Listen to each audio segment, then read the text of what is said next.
Сәлем достар, менің YouTube каналыма қош келдіңіздер. Маған тіркеліп лайк басуды ұмытпаңыздар.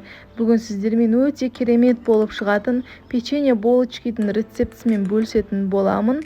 Менің каналыма тіркеліп лайк басуды ұмытпаңыздар. Видеомды соңына дейін қараңыздар.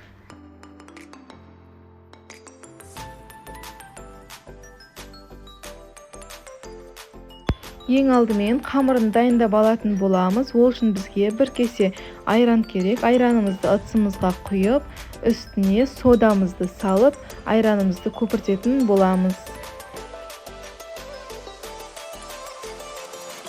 Айранымыз көпірген соң, бір кесе шекерімізді салып, оны да араластырып аламыз. Және 3 жұмыртқамызды жарып, бір жұмыртқаның сарысын бетіне жағуға алып қалатын боламыз.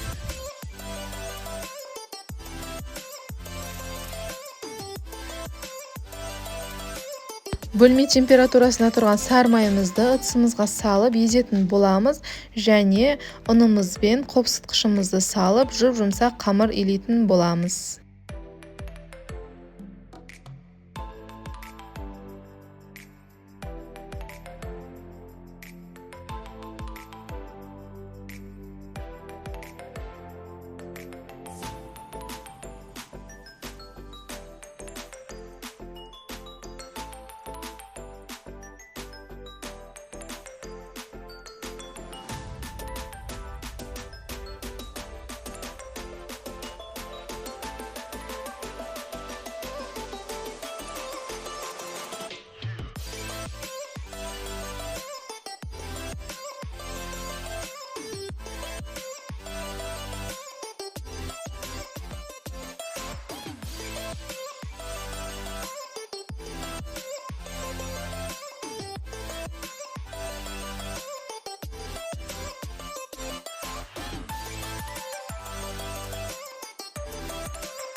Біздің қамырымыз қолға сәл ғана жабысатындай болуы қажет. Солай болса, ол дұрыс шығатын болады.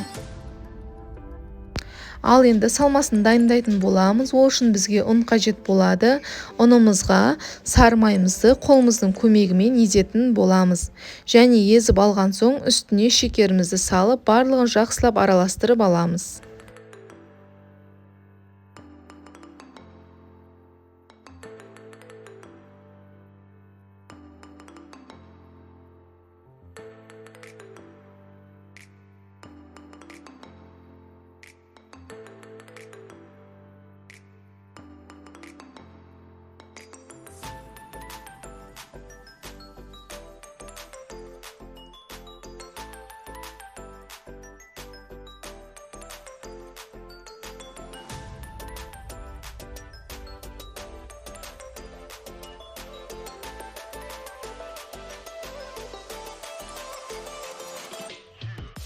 Ал енді қамырымызды жаюға кірісеміз. Біздің қамырымыз жұқалау болып жайылған дұрыс болады.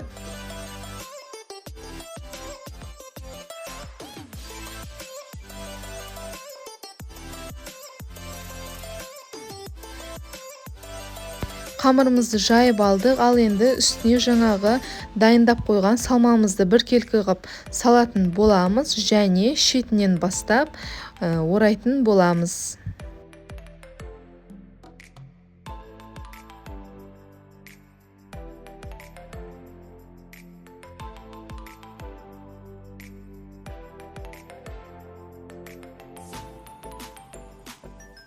Қамырымызды орап алдық. Ал енді қамырымызды кесетін боламыз. Осылай кессеңіздер болады.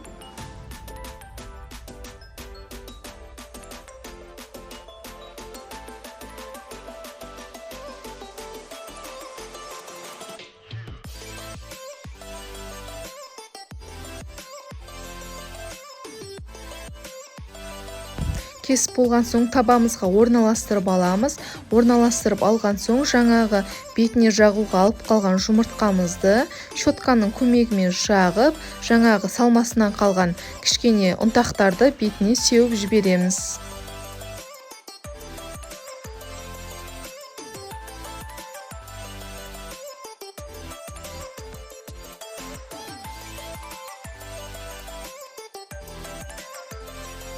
Сеуіп дайындап алған соң пешімізге 180-200 градусқа жарты сағатқа пісіріп аламыз. Өте дәмді ерекше болып шығады. Міндетті түрде жасап көріңіздер. Сіздермен болған Назым. Менің каналыма тіркеліп, лайк басуды ұмытпаңыздар. Сіздермен әрқашан дәмді рецепттермен бөлісетін боламын. Қош сау болыңыздар.